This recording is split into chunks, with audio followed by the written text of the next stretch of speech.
വീണ്ടും ഒരു ക്രിസ്മസ്, ലോകമെങ്ങും ആഘോഷ തിമിർപ്പുകൾ.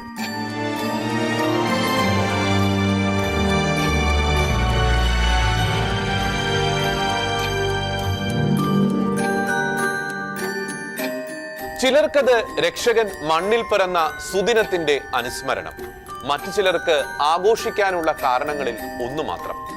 അതെന്തായാലും ക്രിസ്മസ് ആഘോഷങ്ങളുടെ പട്ടികയിൽ ചോര കൊണ്ട് എഴുതിയ ചിത്രമാണ് നൈജീരിയയുടേത്. സമീപ വർഷങ്ങളിൽ ക്രിസ്മസ് അവർക്ക് നൽകിയത് നടുക്കവും വേദനയും വിരഹവും നഷ്ടങ്ങളും മാത്രമായിരുന്നു. 2011 മുതൽ തുടർച്ചയായി ക്രൈസ്തവ വേട്ട നടന്നുകൊണ്ടിരിക്കുന്ന രാജ്യമാണ് നൈജീരിയ. ഓരോ ക്രിസ്മസ് ദിനത്തിലും തീവ്രവാദി ആക്രമണങ്ങൾക്ക് അവർ ഇരകളാകേണ്ടി വരുന്നു.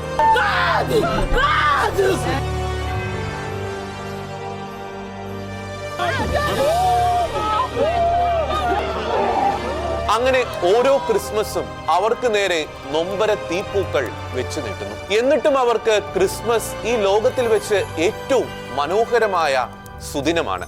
അകലങ്ങളിലായിരിക്കുന്നവർ തങ്ങളുടെ പ്രിയപ്പെട്ടവരുമായി കണ്ടുമുട്ടുന്ന സന്തോഷത്തിന്റെ നിമിഷമാകുന്നു. അടുത്ത നിമിഷം തങ്ങളോ തങ്ങളുടെ പ്രിയപ്പെട്ടവരോ ഈ ഭൂമുഖത്ത് നിന്ന് തന്നെ തുടച്ചു നീക്കപ്പെടുമോ എന്ന് അറിയാതിരുന്നിട്ടും എല്ലാം മറന്ന് അവർ ക്രിസ്മസ് ആഘോഷിക്കുന്നു.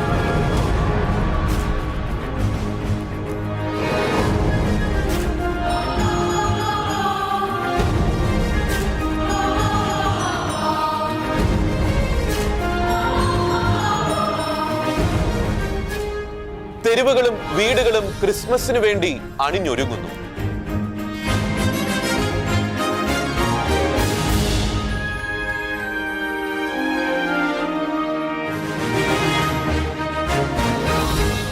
ക്രൈസ്തവ രക്തമൊഴുകുന്ന നൈജീരിയയിലെ ക്രിസ്മസ് ആഘോഷങ്ങളുടെ കാഴ്ചകളിലേക്ക് നമുക്ക് മിഴിപായിക്കാം. ചോരയുടെ ചാലൊഴുകുന്ന നൈജീരിയയിലെ ക്രിസ്മസ് ദിനങ്ങളിലെ സങ്കടങ്ങളും സന്തോഷങ്ങളും നമ്മുടെ ഹൃദയങ്ങളെയും സ്പർശിക്കാതെ പോവുകയില്ല.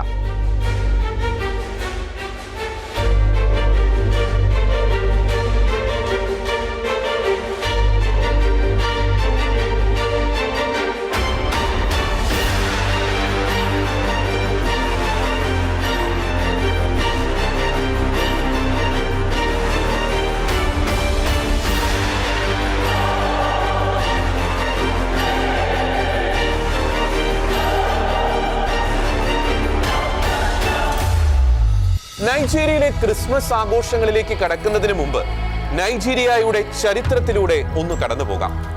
ഫെഡറൽ റിപ്പബ്ലിക് ഓഫ് നൈജീരിയ എന്ന പശ്ചിമാഫ്രിക്കൻ രാജ്യം നൈജീരിയ എന്ന പേരിലാണ് അറിയപ്പെടുന്നത്. ആഫ്രിക്കയിലെ ഏറ്റവും ജനസംഖ്യയുള്ള രാജ്യവും ലോകത്തിലെ ഏറ്റവും ജനസംഖ്യയുള്ള 6ാമത്തെ രാജ്യവുമാണ് നൈജീരിയ. അബൂജയാണ് തലസ്ഥാനം.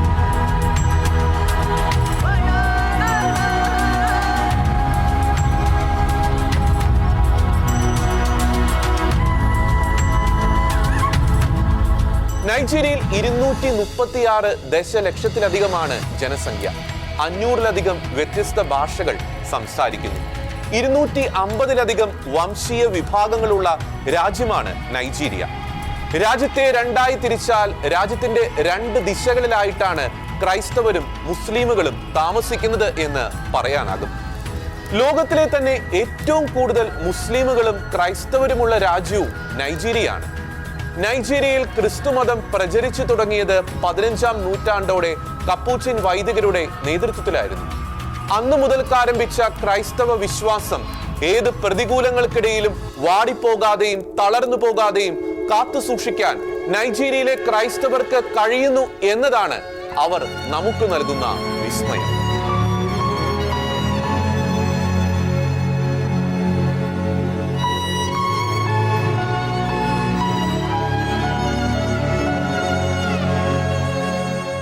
അവരുടെ പാതിയെങ്കിലും ദുരിതങ്ങളിലൂടെയും ക്രൈസ്തവ പീഡനങ്ങളിലൂടെയും കടന്നു പോകുന്നവരായിരുന്നു നാമെങ്കിൽ ഇന്ന് നാം ക്രൈസ്തവരായി അറിയപ്പെടുമായിരുന്നോ എന്ന് ആത്മശോധന നടത്തേണ്ടതുണ്ട്.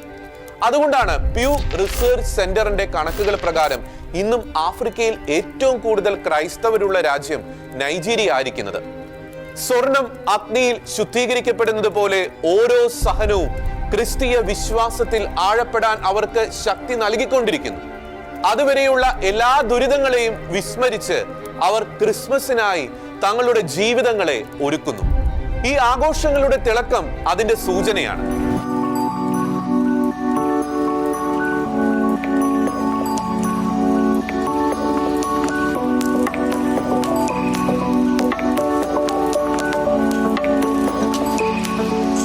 ക്രിസ്മസ് കാലത്ത് നൈജീരിയയ്ക്ക് പുതിയ മുഖമാണ്. വലിഞ്ഞു മുറുകിയ മുഖഭാവങ്ങളില്ല.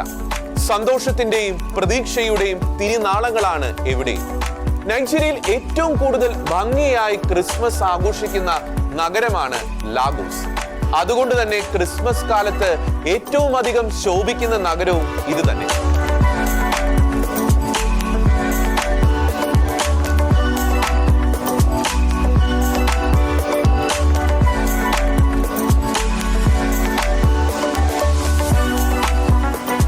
പ്രധാന നഗരങ്ങളും വീടുകളും വൈദ്യുത ദീപങ്ങളാൽ മിന്നിത്തിളങ്ങുന്നു. നൈജീരിയയിലെ ഏറ്റവും വലിയ നഗരമാണ്. ഇവിടെയാണ് കൂടുതൽ ജനങ്ങൾ താമസിക്കുന്നത്. നൈജീരിയയുടെ തലസ്ഥാനമായി അബൂജ 1991 മാറുന്നതുവരെ ലാഗോസ് ആയിരുന്നു ഈ രാജ്യത്തിന്റെ തലസ്ഥാനം. തുറമുഖ നഗരമായ ലാഗോസ് സമ്പന്നമായ സംസ്കാരവും പുലർത്തുന്നു. ക്രിസ്മസിന്റെ സന്തോഷം പകരുന്നതിന് വേണ്ടി നിരവധിയായ പ്രോഗ്രാമുകൾ ഇവിടെ സംഘടിപ്പിക്കാറുണ്ട്.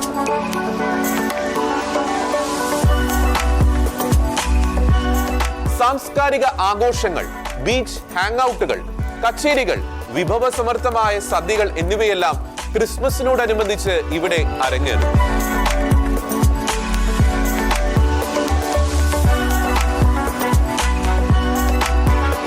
നഗരത്തിന്റെ ഈ ഊർജ തരംഗത്തിന്റെ ഭാഗമാകാൻ വിദൂരങ്ങളിൽ നിന്നുള്ള ബന്ധുക്കൾ മാത്രമല്ല, ടൂറിസ്റ്റുകളും അന്നേ ദിവസങ്ങളിൽ ഇവിടെ എത്തിച്ചേരുന്നു. ഇവരെ സംബന്ധിച്ച് ക്രിസ്മസ് ഒരു ആഘോഷം മാത്രമല്ല, പുനഃസമാഗമം കൂടിയാണ്. സുഹൃത്തുക്കളും ബന്ധുക്കളുമൊത്ത് അവിസ്മരണീയമായ നിമിഷങ്ങൾ ഓർമ്മയിൽ സൂക്ഷിക്കാനുള്ള തിടുക്കം അവരുടെ ഓരോ ചുവടുവെപ്പിലുമുണ്ട്.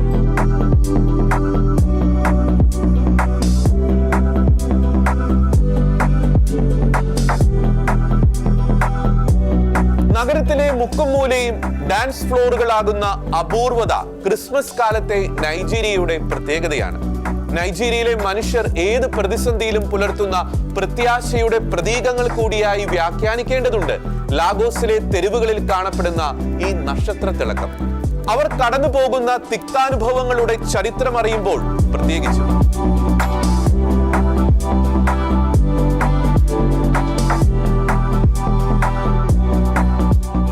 നൈജീരിയയുടെ ക്രിസ്മസ് സന്തോഷങ്ങളുടെ വീഞ്ഞു പാത്രങ്ങളിൽ കണ്ണീരിന്റെ ഉപ്പ് കലർന്ന ആദ്യത്തെ ക്രിസ്മസ് 2011 അന്ന് മഡല സെന്റ് തെരേസ കത്തോലിക്ക ദേവാലയത്തിലെ തിരുക്കർമ്മങ്ങളിൽ പങ്കെടുത്തതിനു ശേഷം സന്തോഷത്തോടെ പുറത്തേക്ക് ഇറങ്ങുകയായിരുന്നു വിശ്വാസികൾ.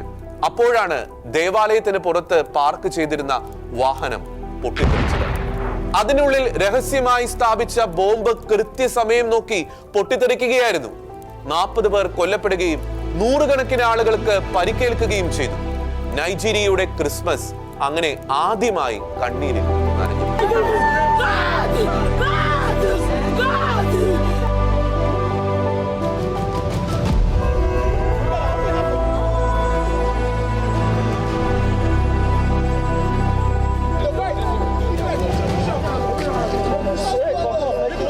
പള്ളിക്ക് ചുറ്റുമുണ്ടായിരുന്ന കാറുകൾ, കടകൾ, റോഡുകൾ എന്നിവിടങ്ങളിലെല്ലാം നാശനഷ്ടങ്ങൾ ഉണ്ടായി. ബോക്കോ ഹറാം ആയിരുന്നു ഇതിന് പിന്നിൽ പ്രവർത്തിച്ചത്. ഒരു വർഷത്തെ വിടവിന് ശേഷം 2012 ക്രിസ്മസ് എത്തിയപ്പോഴേക്കും പോയ വർഷത്തെ മുറിവുകളും നഷ്ടങ്ങളും മറക്കാനുള്ള ശ്രമത്തിലായിരുന്നു നൈജീരിയ. പക്ഷേ പകയടങ്ങാത്ത ശത്രുക്കളെ പോലെ വീണ്ടും അവരെത്തി. ബോക്കോ ഹറാം നൈജീരിയയിലെ വടക്കൻ സംസ്ഥാനങ്ങളായ ബോർണോയും യോബയും കേന്ദ്രീകരിച്ചായിരുന്നു അത്തവണ ക്രിസ്മസ് കാലത്തെ ആക്രമണങ്ങൾ. ക്രിസ്മസിന് മുമ്പ് തന്നെ അവർ ആക്രമണങ്ങൾക്ക് വേണ്ടിയുള്ള ചരടുവലി ആരംഭിച്ചിരുന്നു. ഒരു ആക്രമണ സൂചന ലഭിച്ചതുകൊണ്ട് അക്കാരണത്താൽ പല ദേവാലയങ്ങളിലും ക്രിസ്മസ് തിരുക്കർമ്മങ്ങൾ പോലും നടന്നിരുന്നില്ല. മൈദുഗുരി, പൊഡിസ്കും, ബാമ തുടങ്ങിയ സ്ഥലങ്ങളിൽ ക്രിസ്മസ് ദിവസവും ആയുധധാരികൾ തോക്കും ബോംബുകളുമായി ഭീകരാന്തരീക്ഷം സൃഷ്ടിച്ച് സമാധാനത്തിന്റെ അവശേഷിക്കുന്ന കണികകൾ കൂടി തുടച്ചു നീക്കി. പള്ളികളും ക്രൈസ്തവരുടെ വീടുകളും തകർക്കപ്പെട്ടു.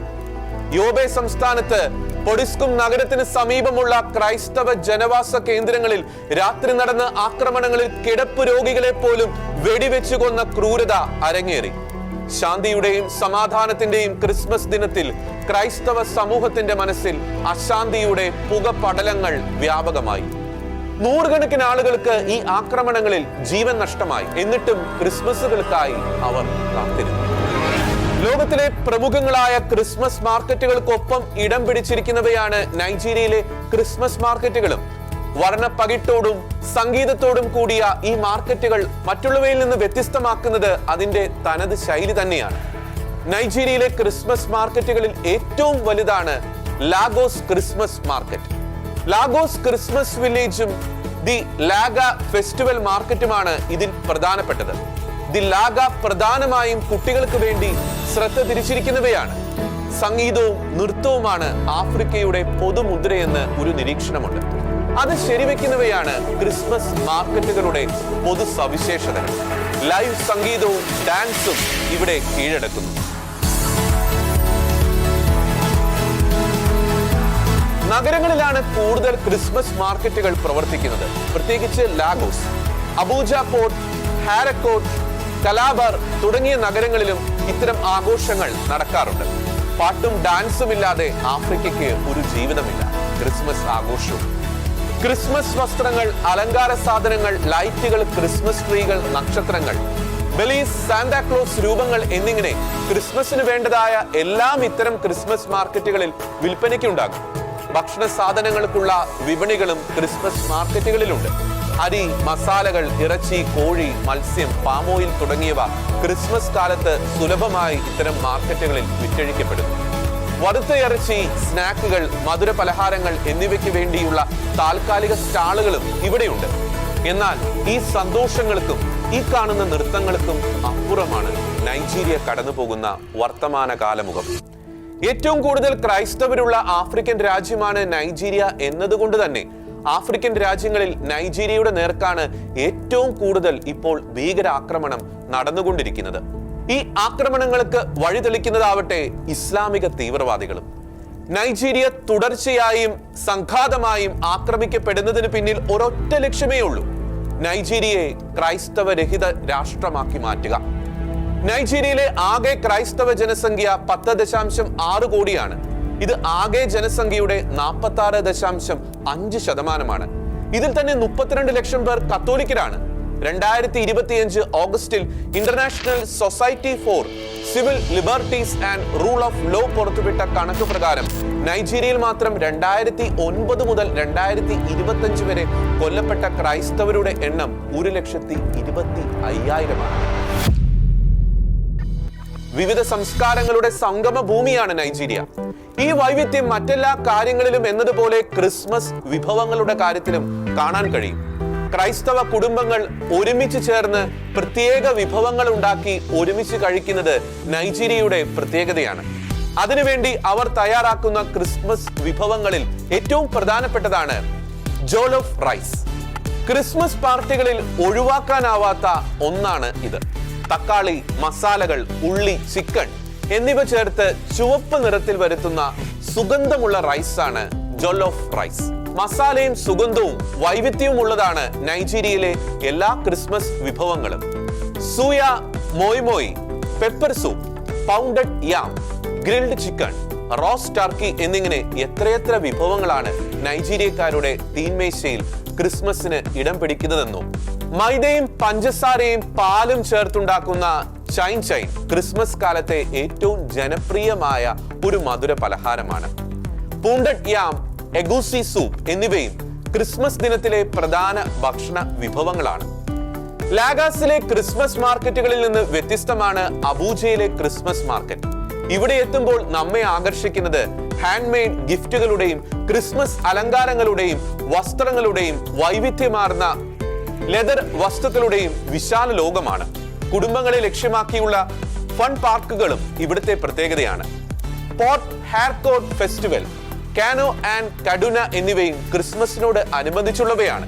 ലാഗോസോ അബൂജയോ എവിടെയും ആയിരുന്നു കൊള്ളട്ടെ, സംഗീതവും ഭക്ഷണവും കുടുംബ സംഗമവും അവയുടെ മുഖമുദ്രകളാണ്.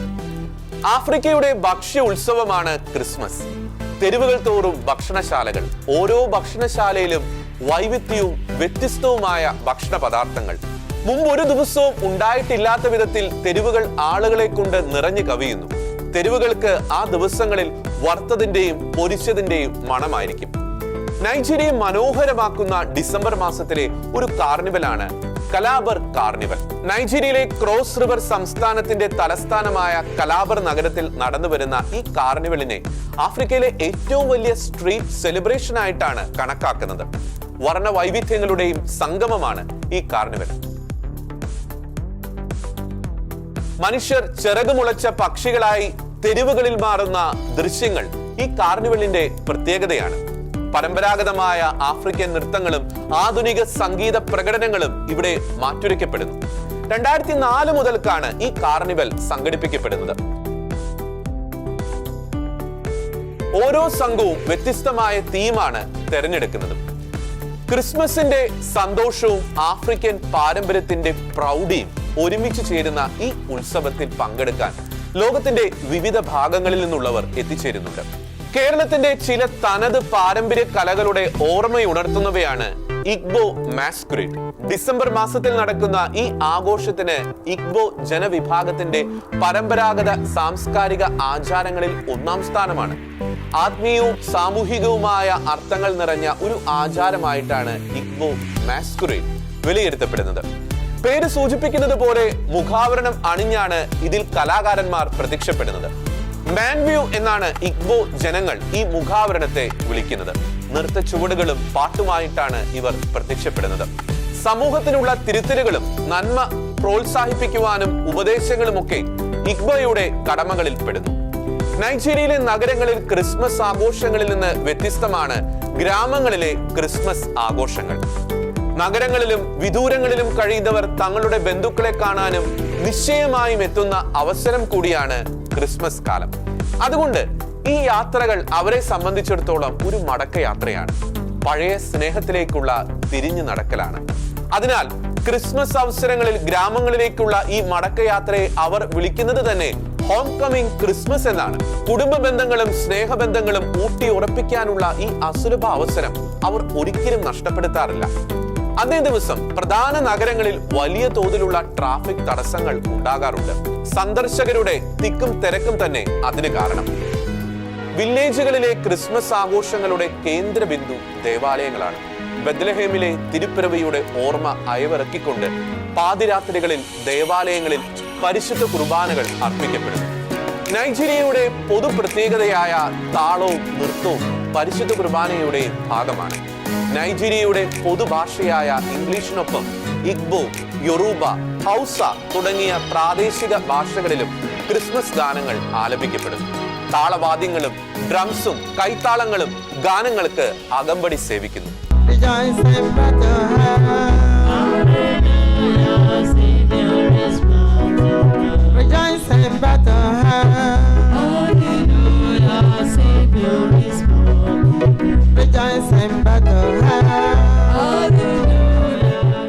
നമ്മുടെ ദേവാലയങ്ങളിലെ പോലെ തന്നെ തിരുപ്പിറവിയുടെ ദൃശ്യങ്ങളും ഇവിടെ പ്രദർശിപ്പിച്ചിരിക്കുന്നു. പല ഗ്രാമങ്ങളിലും കുട്ടികൾക്ക് വേണ്ടി ക്രിസ്മസ് ദിനത്തിൽ നാടകങ്ങളും തിരുപ്പിറവിയുടെ നാടകീയ അവതരണങ്ങളും അരങ്ങേറാറുണ്ട്.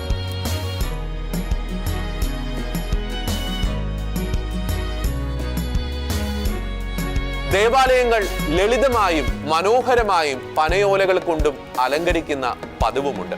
ആഡംബരഹിതമാണ് ഗ്രാമങ്ങളിലെ ക്രിസ്മസ് ആഘോഷങ്ങൾ.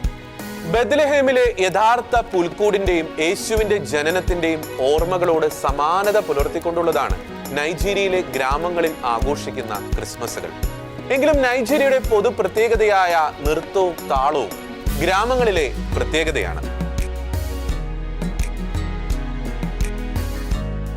ഡ്രംസ്, കൈത്താളങ്ങൾ, മണികൾ തുടങ്ങിയ പരമ്പരാഗത വാദ്യങ്ങളുടെ അകമ്പടിയോടെ ആരാധനയും ആഘോഷവും ഒന്നിക്കുന്ന നിമിഷമാണ് ക്രിസ്മസ് രാവ്.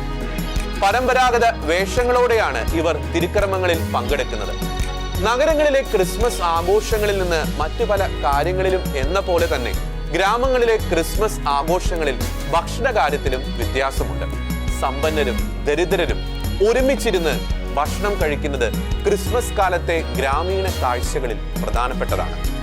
ക്രിസ്മസിനെ പങ്കുവെക്കലിന്റെ ഉത്സവമായിട്ടാണ് അവർ കാണുന്നത്. അയൽവാസികളുമായും ദരിദ്രരുമായും ഭക്ഷണം പങ്കിടുന്നത് അവരുടെ രീതിയാണ്.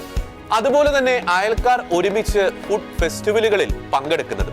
ക്രിസ്മസ് ദിനത്തിൽ രാവിലെ മുതൽ വീടുകളിലെ അടുക്കളകൾ പ്രവർത്തന സജ്ജമായിരിക്കും. ജോലെ ഫ്രൈസ്, പുപ്പു, പൗണ്ടഡ് യാം, സൂപ്പുകൾ, വറുത്ത മാംസം എന്നിവയാണ് ഗ്രാമങ്ങളിലെ ക്രിസ്മസ് വിഭവങ്ങൾ. തക്കാളി, ഉള്ളി, മസാലകൾ, മുളക് എന്നിവ ചേർത്തുണ്ടാക്കുന്ന ചുവന്ന റൈസാണ് ജോലോഫ് റൈസ്. ഈ ചുവന്ന റൈസ് ലോക പ്രശസ്തവുമാണ്. വീടുകളിൽ ക്രിസ്മസ് വിരുന്ന് കഴിക്കുമ്പോൾ പശ്ചാത്തലത്തിൽ സംഗീതം അനിവാര്യമാണ്. പരമ്പരാഗതമായ Yoruba talking drum, Igbo flute എന്നിവയാണ് വിരുന്നിന് മാറ്റുകൂട്ടുന്നത്. ക്രിസ്മസ് ഗാനങ്ങൾ പാടാറുമുണ്ട്. ക്രിസ്മസ് കാർണിവലുകളിൽ പങ്കെടുക്കുന്നതാകട്ടെ വിവിധ വർണ്ണങ്ങളിലുള്ള വസ്ത്രം ധരിച്ചാണ്. കരോൾ ഗാനങ്ങളും രാത്രികളെ ശബ്ദായനമാനമാക്കുന്നുണ്ട്.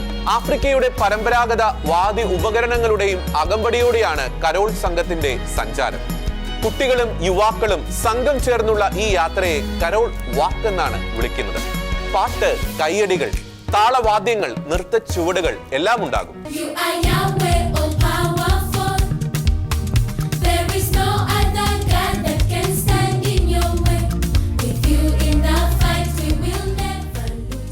ഒരാൾ ഒരു പാട്ടിന്റെ ഒരു വരി പാടുമ്പോൾ കൂട്ടം മുഴുവൻ അതിന് മറുപടി പറയുന്ന രീതിയിലാണ് പാട്ടുകൾ ക്രമീകരിച്ചിരിക്കുന്നത്.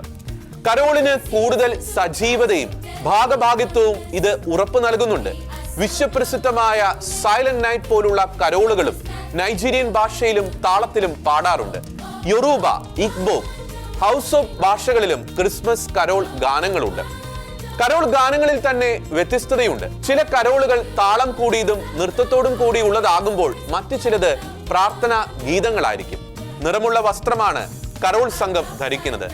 ചെറിയ വിളക്കുകൾ കയ്യിൽ പിടിച്ചിട്ടുണ്ടാകും. ചില വീട്ടുകാർ കരോൾ സംഘത്തിന് സമ്മാനങ്ങളോ പണമോ നൽകാറുണ്ട്. ഈ സന്തോഷങ്ങളെയൊക്കെ ഒരു പറ്റം ക്രൂര മാനസർ ചേർന്ന് കെടുത്തിക്കളയുന്നു എന്നതാണ് ക്രിസ്മസിനെ സംബന്ധിച്ച് നൈജീരിയയിൽ ഏറ്റവും വലിയ വേദന. എന്നിട്ടും ഓരോ ക്രിസ്മസിനെയും അവർ നെഞ്ചിടിപ്പോടെയാണ് കാത്തിരിക്കുന്നത്. ഈ ആഘോഷങ്ങൾ അവസാനിക്കുന്നതിന് മുമ്പ് തന്നെ തങ്ങളുടെ നേരെ ഇസ്ലാമിക തീവ്രവാദികളുടെ വെടിവെപ്പോ ബോംബ് സ്ഫോടനമോ ഉണ്ടാവുമോ എന്ന് അവർക്കറിയില്ല. ക്രിസ്മസ് സമാധാനത്തോടെ ആഘോഷിക്കാനോ അന്നേ ദിവസം സന്തോഷിക്കാനോ കഴിയില്ലെന്ന് നൈജീരിയ മനസ്സിലാക്കിയത് 2013-14 ക്രിസ്മസ് കാലത്തെ ആക്രമണങ്ങളോടെയാണ്.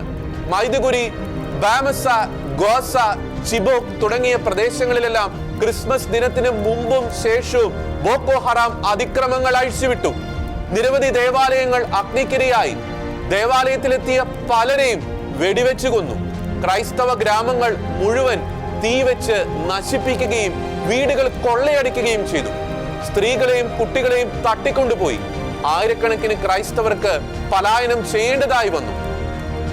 അന്ന് ക്രിസ്മസിന് മുന്നോടിയായി ഉയർത്തിയ നക്ഷത്രങ്ങളിൽ ദീപം തെളിഞ്ഞില്ല. വീടുകളിൽ ഒരുക്കിയ പുൽക്കൂടുകളിൽ ഉണ്ണി പിറന്നുമില്ല. പതിവായി ക്രിസ്മസ് കുർബാനകളിൽ പങ്കെടുത്തിരുന്നവർ പോലും വീടിന് പുറത്തേക്ക് ഇറങ്ങിയില്ല. പള്ളികൾ കേന്ദ്രീകരിച്ചായിരിക്കും ആക്രമണമെന്ന് മുൻ അനുഭവങ്ങൾ പലതും അവർക്ക് പറഞ്ഞു കൊടുത്തിരുന്നു. 10ലധികം വർഷങ്ങൾ പിന്നിട്ടിട്ടും ഇന്നും നൈജീരിയയുടെ മുഖത്തേക്ക് അന്ന് ചീറ്റിത്തെറിച്ച ചോരയുടെ ചൂട് മാറിയിട്ടില്ല. 2015 മുതൽ 2015-16 വർഷങ്ങളിലും ദുരന്തം ആവർത്തിച്ചു. ബോർണോ സംസ്ഥാനത്തെ ഗ്വാസ, കുഗാവ, ബാമ, ചിബോക് എന്നീ ഗ്രാമങ്ങളിലാണ് അന്ന് ഏറ്റവും കൂടുതൽ ആക്രമണങ്ങൾ നടന്നത്. അന്ന് 13 പേർ ഒരൊറ്റ ഗ്രാമത്തിൽ മാത്രം കൊല്ലപ്പെട്ടു. ക്രിസ്മസ് തിരുക്കർമ്മങ്ങൾക്കായി തയ്യാറെടുപ്പുകൾ നടത്തിക്കൊണ്ടിരിക്കുകയായിരുന്ന ദേവാലയങ്ങൾ ബോംബ് സ്ഫോടനത്താൽ പൊട്ടിത്തകർന്നു. പൊടിസ്കും, ഗീഡം, ഡമത്തുരു എന്നീ പ്രദേശങ്ങളിലും ബോക്കോ ഹറാം തേർവാഴ്ച നടത്തി. 2020 ക്രിസ്മസ് ദിനത്തിലാണ് മറ്റൊരു ഭീകരാക്രമണം നടന്നത്. 2016 ശേഷം ക്രിസ്മസ് ദിനത്തിൽ ഭീകരാക്രമണങ്ങൾ നടന്നില്ല എന്നേ ഉള്ളൂ. പക്ഷേ ആ വർഷങ്ങളിലും ക്രൈസ്തവർക്ക് നേരെ നടന്ന ആക്രമണങ്ങൾക്ക് കയ്യും കണക്കും ഉണ്ടായിരുന്നില്ല. ചെറിയൊരു ഇടവേളയ്ക്ക് ശേഷം 2020 ക്രിസ്മസ് ദിനത്തിലാണ് ബോക്കോ ഹറാം വീണ്ടും ഒരു ആക്രമണത്തിന് വെടിമരുന്നിട്ടത്. മുൻ വർഷങ്ങളിലൊന്നും ക്രിസ്മസിന് ആക്രമണം നടന്നില്ലല്ലോ എന്ന നേരിയ ആശ്വാസത്തിലായിരുന്നു ആളുകൾ. ആ പ്രതീക്ഷകളെ തകിടം മറിച്ചുകൊണ്ടാണ് 2020 ഡിസംബർ 24 ഗോംബെയും അഡമാവായും ഉൾപ്പെട്ട വടക്ക് കിഴക്കൻ പ്രദേശങ്ങളിൽ ക്രൈസ്തവർക്ക് നേരെയുള്ള ആക്രമണങ്ങൾ നടന്നത്. ക്രൈസ്തവ ഗ്രാമങ്ങളിലേക്ക് അതിക്രമിച്ചു കയറിയ അവർ വീടുകൾക്കും മനുഷ്യർക്കും നേരെ ആക്രമണം അഴിച്ചുവിട്ടു. ചിലർ ക്രിസ്മസ് തിരുക്കർമ്മങ്ങളിൽ പങ്കെടുക്കാനായി തയ്യാറെടുപ്പുകൾ നടത്തിക്കൊണ്ടിരിക്കുമ്പോഴായിരുന്നു ആക്രമണം നടന്നത്. ഇനിയൊരു പരിശുദ്ധ കുർബാനയിൽ പങ്കെടുക്കാൻ വരുമോ ഇല്ലയോ എന്ന് അറിഞ്ഞുകൂടാ എന്ന് കുർബാനയ്ക്ക് ശേഷം നാം പ്രാർത്ഥിക്കുന്നത് പോലെ കഴിഞ്ഞ വർഷത്തെ ക്രിസ്മസ് തിരുക്കർമ്മങ്ങളിൽ പങ്കെടുത്തപ്പോൾ അടുത്ത ക്രിസ്മസിന് തങ്ങൾ ഉണ്ടാവില്ല എന്ന് അവരാരും അപ്പോൾ അറിഞ്ഞിരുന്നില്ല. അനേകം നിരപരാധികളുടെ ചോര വീണ മണ്ണിലാണ് ക്രിസ്മസിന് വേണ്ടിയുള്ള ഈ ഒരുക്കങ്ങളെല്ലാം നടത്തിയിരിക്കുന്നത്. തുടർച്ചയായി ചോരപ്പുഴകൾ നീന്തിയാണ് നൈജീരിയയിലെ ക്രൈസ്തവർ ഓരോ വർഷവും ക്രിസ്മസ് ആഘോഷിക്കുന്നത്. ഇത്തരം ഒരു പശ്ചാത്തലത്തിലാണ് ഇത്തവണത്തെ ക്രിസ്മസും നൈജീരിയയിലേക്ക് കടന്നു വരുന്നത്. 2018-ലെയും 2019-ലെയും ക്രിസ്മസും നൈജീരിയയ്ക്ക് ആക്രമണത്തിൻ്റെതായിരുന്നു. 2019-ൽ ബോക്കോ ഹറാം പുറത്തുവിട്ട വീഡിയോയിൽ പറഞ്ഞത് ക്രിസ്ത്യാനികളാണ് എന്നതിന്റെ പേരിൽ 11 പേരെ കൊലപ്പെടുത്തി എന്നാണ്. ഡിസംബർ 26-നായിരുന്നു ക്രൂരമായ ഈ കൊലപാതകം അരങ്ങേറിയത്. 2018-ൽ മിച്ചിഗ, മഡഗാലി പ്രദേശങ്ങളിൽ ബോക്കോ ഹറാം നടത്തിയ തേർവാഴ്ചകളിൽ ക്രൈസ്തവരുടെ വീടുകളും ദേവാലയങ്ങളും അഗ്നിക്കിരയാക്കപ്പെട്ടു. 2012-ൽ മാഡല സെന്റ് തെരേസ കാത്തലിക് ദേവാലയത്തിൽ നടത്തിയ ആക്രമണത്തിൽ 37-ലധികം പേരാണ് കൊല്ലപ്പെട്ടത്. ക്രിസ്മസ് തിരുക്കർമ്മങ്ങളിൽ പങ്കെടുക്കാനായി ഒന്നിച്ചുകൂടിയ വിശ്വാസികളിൽ 37 പേരാണ് നൊടിയുടെ ഈ ഭൂമിയിൽ നിന്നും തുടച്ചു നീക്കപ്പെട്ടത്. ബോക്കോ ഹറാമിന് പുറമെ ഫുലാനികളുടെ നേതൃത്വത്തിലും ക്രിസ്മസ് ദിനത്തിൽ ക്രൈസ്തവ ഗ്രാമങ്ങൾക്കും ക്രൈസ്തവർക്കും നേരെ ആക്രമണം നടന്നിട്ടുണ്ട്. കാഡുന, ബെന്യൂ തുടങ്ങിയ സംസ്ഥാനങ്ങളിലായിരുന്നു അത്. വീടുകൾ തീ വെച്ച് നശിപ്പിക്കുകയും കത്തോലിക്കരുടെയും പ്രൊട്ടസ്റ്റന്റ് വിശ്വാസികളുടെയും ദേവാലയങ്ങൾ തകർക്കുകയും ചെയ്തു. ഓരോ വർഷവും മാറ്റമില്ലാതെ തുടരുന്ന ക്രൈസ്തവ പീഡന പരമ്പരകൾ 2009 മുതൽക്കാണ് വംശഹത്യ എന്ന ലക്ഷ്യത്തോടെ നൈജീരിയയിൽ ക്രൈസ്തവർക്ക് നേരെയുള്ള ആക്രമണത്തിന് തുടക്കം കുറിക്കപ്പെട്ടത്. വൈദികരെയും അൽമായരെയും തട്ടിക്കൊണ്ടു പോവുക, മോചനദ്രവ്യം ആവശ്യപ്പെടുക, ആരാധനാലയങ്ങൾ തകർക്കുക, ക്രൈസ്തവരെ തെരഞ്ഞുപിടിച്ച് ആക്രമിക്കുക, ക്രൈസ്തവരുടെ സ്വത്തുവകകൾ കൈവശമാക്കുക, കൊല ചെയ്യുക, സ്ത്രീകളെ മാനഭംഗപ്പെടുത്തുക എന്നിങ്ങനെ വിവിധ തരത്തിലും മാർഗങ്ങളിലൂടെയുമാണ് ക്രൈസ്തവരുടെ ഉന്മൂലനാശത്തിനായി ഇസ്ലാമിക ഭീകരവാദികൾ കളമൊരുക്കുന്നത്. ബോക്കോ ഹറാം, ഇസ്ലാമിക് സ്റ്റേറ്റ് തുടങ്ങിയവയുടെ നേതൃത്വത്തിലാണ് ഇവയെല്ലാം സംഭവിക്കുന്നത്. എന്തുകൊണ്ടാണ് ഇത്തരത്തിലുള്ള ക്രൂരതകൾ ക്രൈസ്തവർക്ക് നേരെ അഴിച്ചുവിടുന്നത്? ഒരൊറ്റ മറുപടിയേ ഉള്ളൂ. ഒരു ദീർഘകാല പദ്ധതി നടപ്പിലാക്കുക എന്ന ലക്ഷ്യമാണ് ഇസ്ലാമിക തീവ്രവാദികൾക്കുള്ളത്. അത് മറ്റൊന്നുമല്ല, സഗേൽ ഖിലാഫത്ത് സ്ഥാപിക്കുക എന്നതാണ്. അതായത് അറ്റ്ലാന്റിക് തീരം മുതൽ ചെങ്കടൽ വരെയും സഹാറ മരുഭൂമിയുടെയും സുഡാനിയൻ സവേനയുടെയും മധ്യത്തിലുള്ളതുമായ Nigeria, Congo, Somalia, Sudan, Eritrea, Libya, Burkina Faso, Mali, Mozambique, Central African Republic, Cameroon എന്നീ 12 രാജ്യങ്ങളെ ഉൾപ്പെടുത്തി ഇസ്ലാമിക ഭരണം സ്ഥാപിക്കുക. മുസ്ലിം ബ്രദർഹുഡിന്റെ അപ്രഖ്യാപിത അജണ്ടയാണ് ബോക്കോ ഹറാം പോലുള്ള സംഘടനകളിലൂടെ നടപ്പിലാക്കപ്പെട്ടുകൊണ്ടിരിക്കുന്നത്. മുസ്ലിം ബ്രദർഹുഡിന്റെ ഉപഘടകങ്ങളാണ് പല രൂപത്തിലും പേരിലും ഇന്ന് നൈജീരിയയിൽ ക്രൈസ്തവർക്ക് നേരെ ഭീകരാക്രമണങ്ങൾ അഴിച്ചുവിട്ടുകൊണ്ടിരിക്കുന്നത്. ഏറ്റവും വലിയ തട്ടിക്കൊണ്ടുപോകലിന് നൈജീരിയ സാക്ഷ്യം വഹിച്ച വർഷമായിരുന്നു 2025 നവംബർ 21. സെന്റ് മേരീസ് കത്തോലിക്ക സ്കൂളുകളിൽ നിന്ന് അന്നേ ദിവസം ഭീകരർ തട്ടിക്കൊണ്ടുപോയത് അധ്യാപകരും വിദ്യാർത്ഥികളും അനധ്യാപകരും ഉൾപ്പെടെ 315 പേരെയായിരുന്നു. 629 കുട്ടികളാണ് ആ സ്കൂളിൽ ആകെ പഠിക്കുന്നത്. അതിൽ നിന്നാണ് 315 പേരെ ഭീകരർ തട്ടിക്കൊണ്ടുപോയത്. അടുത്ത കാലം വരെ മോചനദ്രവ്യം നൽകി അക്രമികളുടെ കൈകളിൽ നിന്ന് നിരപരാധികളെ രക്ഷിക്കാറുമുണ്ടായിരുന്നു. എന്നാൽ ഇതൊരു പതിവായി മാറിയപ്പോൾ ഇനി മോചനദ്രവ്യം നൽകി രക്ഷാപ്രവർത്തനം വേണ്ട എന്നുള്ള തീരുമാനത്തിലാണ് നൈജീരിയ. അക്രമികൾക്ക് പ്രോത്സാഹനം നൽകുന്നു എന്നതിന്റെ പേരിലായിരുന്നു ഇങ്ങനെയൊരു നീക്കം നടത്തിയത്. അതുകൊണ്ട് തന്നെ രക്ഷാപ്രവർത്തനങ്ങൾക്ക് ഈ തീരുമാനം വലിയൊരു തിരിച്ചടിയായി മാറിയേക്കാം. തട്ടിക്കൊണ്ടുപോകപ്പെട്ട നിമിഷം തന്നെ 50ഓളം കുട്ടികൾ അത്ഭുതകരമായി രക്ഷപ്പെട്ടിരുന്നു. പിന്നീട് ഏതാനും ദിവസങ്ങൾക്ക് ശേഷം 100ഓളം പേർ കൂടി മോചിതരായി. അപ്പോഴും തടങ്കലിൽ കഴിയുന്നവർ ഏറെയാണ്. ഭീമമായ തുക മോചനദ്രവ്യം ആവശ്യപ്പെട്ടാണ് അക്രമികൾ പലപ്പോഴും ക്രൈസ്തവരെ തട്ടിക്കൊണ്ടുപോകുന്നത്. ഈ ക്രിസ്മസ് വരുമ്പോൾ അവരിൽ എത്ര പേർ ജീവനോടെ ഉണ്ടാകുമെന്ന് അറിയില്ല. എത്ര പേർ തടങ്കലിൽ തുടരുമെന്നോ എത്ര പേർ വിട്ടയക്കപ്പെടുമെന്നോ അറിയില്ല. എന്നിട്ടും നൈജീരിയയ്ക്ക് ക്രിസ്മസ് ആഘോഷിക്കാതിരിക്കാനാകില്ല. കാരണം രക്ഷകന്റെ പിറവി അവരെ സംബന്ധിച്ചിടത്തോളം സദ്വാർത്തയാണ്. അതവർക്ക് ആഘോഷിക്കാതിരിക്കാനാകില്ല. നൈജീരിയയുടെ ചരിത്രത്തിലെ ഏറ്റവും ഭീതിതമായ തട്ടിക്കൊണ്ടുപോകൽ നടന്നത് 2014 ഏപ്രിൽ 14 അർദ്ധരാത്രിയായിരുന്നു. ചിബോക് തട്ടിക്കൊണ്ടുപോകൽ നടന്നത് അന്നായിരുന്നു. നൈജീരിയയുടെ ബോർണോ സംസ്ഥാനത്തിലെ ചിബോക്കിലെ സ്കൂളിൽ നിന്ന് 276 വിദ്യാർത്ഥിനികളെ തട്ടിക്കൊണ്ടുപോയതായിരുന്നു പ്രസ്തുത സംഭവം. പരീക്ഷ എഴുതാനായി സ്കൂളിൽ താമസിച്ചിരുന്ന വിദ്യാർത്ഥിനികളെയാണ് അന്ന് ബോക്കോ ഹറാം തട്ടിക്കൊണ്ടുപോയത്. സൈനികവും അന്തർദേശീയവുമായ പല ശ്രമങ്ങളിലൂടെയും അതിലെ പല പെൺകുട്ടികളും മോചിതരായി. എങ്കിലും ഇന്നും കാണാമറയത്ത് കഴിയുന്നവർ ഏറെയാണ്. ക്രൈസ്തവർക്ക് നേരെ ആക്രമണം നടത്തുന്നതിന് എന്തിനവർ ക്രിസ്മസ് തന്നെ തെരഞ്ഞെടുക്കുന്നു എന്നതിനും കൃത്യമായ വിശദീകരണങ്ങളുണ്ട്. ഇംഗ്ലീഷ് വിദ്യാഭ്യാസത്തെയും പാശ്ചാത്യ സംസ്കാരത്തെയും അങ്ങേയറ്റം വെറുക്കുന്നവരാണ് ബോക്കോ ഹറാം. അതിതീവ്ര സ്വഭാവമുള്ള ഒരു ഇസ്ലാമിക ഗ്രൂപ്പ്. യേശുക്രിസ്തു ജനിച്ച ദിവസമാണ് ക്രിസ്മസ് എന്ന് അവർക്കറിയാം. അതുകൊണ്ട് തന്നെ ക്രിസ്മസ് ദിവസം ആക്രമണങ്ങൾ അഴിച്ചുവിടുമ്പോൾ യേശുവിനെ തന്നെ നിഷേധിക്കാനും ഇല്ലാതാക്കാനും കഴിയുമെന്ന് അവർ കരുതുന്നു. രക്ഷകൻ പിറന്ന സന്തോഷം ഇല്ലാതാക്കാനും അവർ ആഗ്രഹിക്കുന്നു. രക്ഷയുടെ സുദിനത്തെ കണ്ണുനീരിന്റെയും വിലാപത്തിന്റെയും ദിനമായി മാറ്റുന്നതിലൂടെ സാത്താന് സന്തോഷിക്കാൻ അവർ അവസരമൊരുക്കുന്നു. അതുപോലെ തന്നെ ലോകം മുഴുവൻ ആഘോഷിക്കുന്ന സുദിനമാണ് ക്രിസ്മസ് എന്നും അവർക്കറിയാം. അന്നേ ദിവസം ഒരു ആക്രമണം നടത്തുമ്പോൾ അത് ലോകം മുഴുവൻ ശ്രദ്ധിക്കപ്പെടും എന്നതും അവർക്കറിയാം. ലോക ശ്രദ്ധ മുഴുവൻ നൈജീരിയയിലേക്കും അവിടെ ആക്രമണം നടത്തിയ സംഘടനയിലേക്കും തിരിയും. അതോടെ ഭീകരതയിലൂടെ തങ്ങൾ ശ്രദ്ധിക്കപ്പെടുകയും തങ്ങളുടെ ശക്തി തെളിയിക്കപ്പെടുകയും ചെയ്യും. മതവൈര്യവും സമൂഹത്തിൽ മതവിദ്വേഷവും വളർത്താനുള്ള ശ്രമത്തിന്റെ ഭാഗമായും സർക്കാരിന്റെ സുരക്ഷാ സംവിധാനങ്ങളുടെ കുറവുകളെ ചൂണ്ടിക്കാണിക്കുന്നതിന് വേണ്ടിയും അവർ ക്രിസ്മസ് ദിനത്തിൽ ആക്രമണങ്ങൾ നടത്തുന്നുണ്ട്. തങ്ങളെ ഭയന്ന് ക്രൈസ്തവർ ഗ്രാമം വിട്ടുപോകുമ്പോൾ ആ പ്രദേശങ്ങൾ പിടിച്ചെടുത്ത് തങ്ങളുടെ നിയന്ത്രണത്തിന് കീഴിലേക്ക് കൊണ്ടുവരിക എന്നതും അവരുടെ ഉദ്ദേശമാണ്. പാലസ്തീന് വേണ്ടി മുതലക്കണ്ണീരൊഴുക്കുന്നവർ നൈജീരിയയിലെ ക്രൈസ്തവരുടെ വേദനകളും പീഡനങ്ങളും കാണാതെ പോകുന്നു എന്നതാണ് വൈരുദ്ധ്യം. ക്രൈസ്തവരായതിന്റെ പേരിൽ ഇത്രത്തോളം പീഡിപ്പിക്കപ്പെടുന്ന മറ്റൊരു കൂട്ടർ ലോകത്തിന്റെ മറ്റേതെങ്കിലും ഭാഗത്തുണ്ടോ എന്ന് സംശയിക്കേണ്ടിയിരിക്കുന്നു. എന്നിട്ടും ഈ പീഡനങ്ങൾക്കിടയിലും അവർ രക്ഷകന്റെ പിറവി കൊണ്ടാടുന്നു എന്നതിലാണ് അതിശയം. ചില്ലുമേടകളിലിരുന്ന് സുരക്ഷിതമായി ക്രിസ്മസ് ആഘോഷിക്കുന്ന അതിന്റെ ആരവങ്ങളിൽ മുഴുകുന്ന നമുക്ക് ഒരിക്കലും നൈജീരിയയിലെ ക്രൈസ്തവരുടെ ക്രിസ്മസുകളെ കുറിച്ച് ചിന്തിക്കാൻ പോലും ആകില്ല. ഏത് നിമിഷവും ആക്രമിക്കപ്പെട്ടേക്കാം എന്ന ഭീതി നിലനിൽക്കെ തന്നെയാണ് അവർ ഇത്തവണയും ക്രിസ്മസിനായി ഒരുങ്ങുന്നത്.